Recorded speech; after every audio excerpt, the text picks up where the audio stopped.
Hello everyone, आशा करती हूँ कि आप सब अच्छे ही होंगे। आज हम इस लेक्चर में देखेंगे लेसन प्लान कक्षा 6 का और इंग्लिश सब्जेक्ट का, जिसका टाइम है 40 मिनट। अगर आपको ये टाइम 30 मिनट 35 मिनट करना है तो आप इसी का ही टाइम अपने हिसाब से एक एक 2 मिनट कम कर सकते हैं।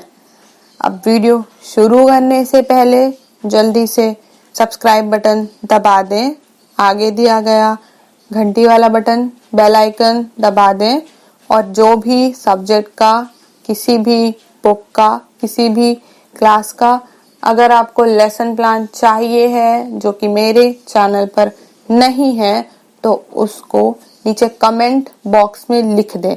चाहे इंग्लिश हो, हिंदी हो, मैथ्स हो, हिस्ट्री हो, सब का मिल जाएगा। साथ ही साथ बुक मेंशन कर दें और अपने सह अध्यापकों को, स्टाफ को ये लेक्चर शेयर कर दें। अपने नीचे दिए गए शेयर के ऑप्शन में जाके व्हाट्सएप पर या कहीं भी शेयर कर दें। चलिए अब हम अपना लेसन प्लान का लेक्चर स्टार्ट करते हैं। इसमें सबसे पहले जो फॉर्मेट हमारा इंग्लिश का चल रहा है वही डालना है, जैसा कि डेट, क्लास, सब्जेक्ट और टाइम के 4 कॉलम। फिर हमको लिखना है टॉपिक जो कि है लर्निंग टुगेदर। फिर हमको लिखना है आउटकम, जिसमें हम लिखेंगे कि बच्चे इस क्लास से क्या सीखेंगे या हम इसके एंड में क्या अचीव करेंगे। तो हम इसमें exercise completed and the student have covered the entire lesson along with understanding and completing it in their notebook। मतलब इसमें बच्चे अपनी जो चैप्टर की एक्सरसाइज है उसको कंप्लीट करेंगे और साथ ही साथ पूरा लेसन कवर करेंगे और उसके साथ उसको समझते हुए, मतलब along with understanding and अपनी कॉपी में कंप्लीट भी कर लेंगे। मतलब कि अपनी जो नोटबुक होगी उनके पास उसमें भी कंप्लीट कर लेंगे। अब बुक जो है वो है रेनबो ऑफ क्लास 6। अब आगे प्रोसीड करते हैं, चलते हैं step, time, method of assessment. 3 column बनाने हैं। अब देखिए सबसे इम्पोर्टेंट बात, जो असेसमेंट है उसकी स्पेलिंग में दोनों बार डबल एस आएगा। मैंने बहुत से अध्यापकों को देखा है जो ये गलत लिखते हैं। ऐसी गलती मत करिएगा वरना बच्चे आपसे क्या सीखेंगे। चलिए चलते हैं स्टेप नंबर 1 की तरफ। इसमें है in the beginning teacher will check the homework done by students and ask each student to write the hard words underlined by them in their notebooks। अब देखिए ये जो लेक्चर 3 है हमारा, ये लेक्चर 2 के कंटिन्यूएशन में है। मतलब कि जो वहां पे होमवर्क दिया गया था अध्यापक उसी को आगे बढ़ाते हुए, चेक करते हुए अपना लेक्चर स्टार्ट करेगा और इसको लेसन प्लान में लिखेगा। अब क्या है, जिन्होंने इसका पहले के 2 लेक्चर नहीं देखे हैं वो ऊपर आई वाले डॉट में जाके देख सकते हैं या नीचे डिस्क्रिप्शन में मैं लेक्चर 1 और लेक्चर 2 डाल के उसका डिस्क्रिप्शन में लिंक दे दूंगी, जिसको क्लिक करके आप वहां पहुंच जाएंगे। तो अब मैं आपको इसका मीनिंग बताती हूँ। इसमें अध्यापक ने जो घर के लिए बच्चों को कार्य दिया था वो चेक करेंगे और साथ ही साथ हर बच्चे को वही वर्ड्स जो उनको कठिन लगे थे, वो शब्द जो उनको कठिन लगे थे, उनको जोर से पढ़ने के लिए बोलेंगे। अब क्या होगा इससे कि student will learn spelling of the words. अच्छा, और इसी के साथ करना क्या है, अध्यापक को यही जो कठिन शब्द हैं वो बच्चे अपनी कॉपी में लिख तो चुके थे। अब क्या होगा कि इससे उनका रिवीजन होगा और बच्चों को वो शब्द याद हो जाएंगे। मतलब ये उनके लिए एक एक्सरसाइज हो गई, वो भी उनको बिना कार्य बताए हुए। इसका टाइम लगेगा 10 मिनट। आपका अगर पीरियड छोटा होता है तो आप इसको 8 मिनट में भी कर सकते हैं।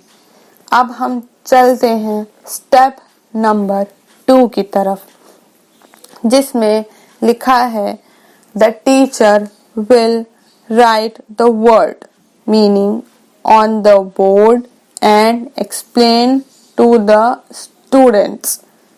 Ask the students to read out the words along with their meaning.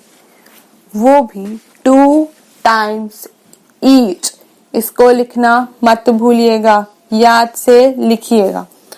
अब इसका मतलब क्या है, इसमें क्या करेगा अध्यापक, जो वर्ड मीनिंग है मतलब जो शब्द और उसका अर्थ है, उसको अध्यापक स्वयं बोर्ड पे लिखेगा और एक वर्ड लिखने के साथ साथ बच्चों को दोहराने को बोलेगा। बच्चे वो शब्द दोहराएंगे उसके अर्थ के साथ और बच्चों को पता भी नहीं चलेगा कि उनको कब ये चीजें याद हो जाएंगी। और एक एक शब्द हमको 2 बार दोहराना है। इससे क्या होगा कि student will learn the meaning of the words. साथ ही साथ बच्चे इसका अर्थ तो सीखेंगे ही, पर साथ ही उनका सही बोलना भी सीख जाएंगे, वो भी बिना किसी एक्स्ट्रा एफर्ट के। और यही एक अच्छे अध्यापक का काम होता है कि वो अपने शिष्यों को बहुत ही आसानी से चीजें समझाए और उनको याद हो जाए। इस एक्सरसाइज में आपको लगेंगे 10 मिनट। आप चाहें तो ऊपर वाली एक्सरसाइज से 1-2 मिनट कम करके यहाँ पे बढ़ा सकते हैं। अब हम चलते हैं स्टेप नंबर 3 की तरफ, जिसमें teacher will read out the column A of matching exercise and explain the students to find out which portion of column B matches with it. Even if students are unable to find answers, guide them to check it from the lesson itself by reading line by line. मतलब इसमें अध्यापक जो exercise दी हुई है matching की, उसको समझाएगा कि इसमें हमको क्या करना है। जैसे अगर आपको 2 कॉलम दिए हैं ए और बी में, तो आपको इस पूरी जो लाइन है उसको कंप्लीट करना है, मतलब पूरा करना है।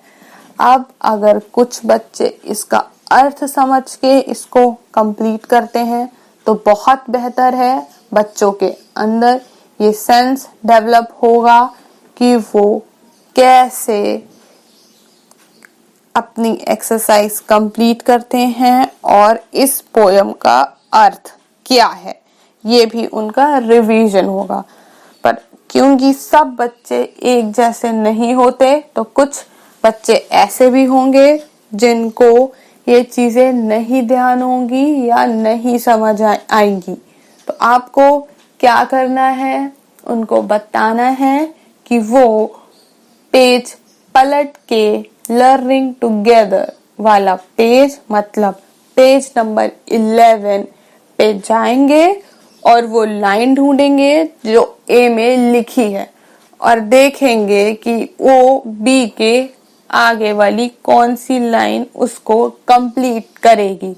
तो इससे क्या होगा कि बच्चों के अंदर खुद एक्सरसाइज सॉल्व करने की क्षमता बढ़ेगी। खुद से बच्चे कोशिश करेंगे। कोशिश ना करने वालों की ही हार होती है, वरना कोशिश करने वालों की कभी हार नहीं होती। तो जो कोशिश करेगा भले ही एक्सरसाइज पूरी ना कर पाए, कम से कम सीखेगा तो है ही। और यही एक अध्यापक का लक्ष्य होना चाहिए। मैं भी इस लेसन प्लान में एक एक शब्द का अर्थ बताते हुए आपको चल रही हूँ, ताकि सिर्फ लेसन प्लान नहीं, आपको ये भी समझ में आए कि आपको अपनी कक्षा में करना क्या है, बच्चों को पढ़ाना कैसे है। फिर से बोलूंगी कि नीचे दिया गया लाल बटन दबा दें और इसको शेयर कर दें, इसको सब्सक्राइब करें, घंटी भी दबाएं। कोई भी सब्जेक्ट, कोई भी क्लास, कैसा भी, कोई भी बुक, कैसा भी लेसन प्लान चाहिए हो, मुझे नीचे कमेंट सेक्शन में बता दें, मैं वीडियो बना दूंगी। क्या TLM चाहिए हो आपको, भले ही वो किसी का लेसन प्लान ना हो, कोई बुक का आपको किसी टॉपिक पे चाहिए हो, वो भी नीचे कमेंट बॉक्स में लिखें, मैं आपको सब बताऊंगी। पर साथ में मैं आपसे इतनी तो गुजारिश कर सकती हूँ, इतनी तो एक्सपेक्टेशन रख सकती हूँ कि आप इसको सब्सक्राइब कर दें और मेरे सब्सक्राइबर्स बढ़ा दें। अब स्टेप 4 की तरफ चलते हैं, जो इस कक्षा का फिलहाल के लिए आखिरी स्टेप होगा। At the end explain the first question to them. इसमें हम होमवर्क देंगे बच्चों को and give homework to find answer of it and write word meaning and match the column in their copy। अच्छा, इसमें हम जो आपका कॉम्प्रहेंशन वाला क्वेश्चन है, जो कि लिखा हुआ है how do you make your teachers beam, तो इसमें क्या होगा, आप बच्चों को एक एक अक्षर का मतलब समझाएंगे और फिर इस क्वेश्चन का, इस प्रश्न का मतलब समझाएंगे। जैसे कि बीम का मतलब होता है खुश, टीचर का मतलब अध्यापक, योर मतलब आपका, मेक मतलब कैसे बनाते हैं या कैसे करते हैं। तो आप बच्चों को एक्सप्लेन करेंगे कि इसका मतलब है कि आप अपने टीचर को, अपने अध्यापक को कैसे खुश करते हैं। इसका आंसर आप बच्चों से ओरली भी पूछ सकते हैं। छोटे छोटे बच्चे कुछ तो कोशिश करेंगे अपने अध्यापक को खुश रखने की। आपको बोलना है कि जैसे भी वो लिख पाए इसी को अपनी कॉपी में, अपनी लाइन में, पर इंग्लिश में लिख के लाएं और साथ ही साथ वर्ड मीनिंग और मैच द कॉलम कॉपी में करें। अब इससे होगा क्या, इससे बच्चे खुद से आंसर करने की या उत्तर देने की क्षमता डेवलप करेंगे और इससे बच्चों को चीजें अच्छे से समझ में आएंगी और साथ ही साथ सेंटेंस फ्रेमिंग भी सीखेंगे। कोशिश करेंगे तो थोड़ी तो सीखेंगे। चलिए, इसी के साथ हमारा लेक्चर 3 कंप्लीट होता है। आशा करती हूँ कि आप सब खुश होंगे और मेरा चैनल सब्सक्राइब कर दिया होगा। सब खुश रहें, अपना ख्याल रखें। जय हिंद और शेयर करना ना भूलें।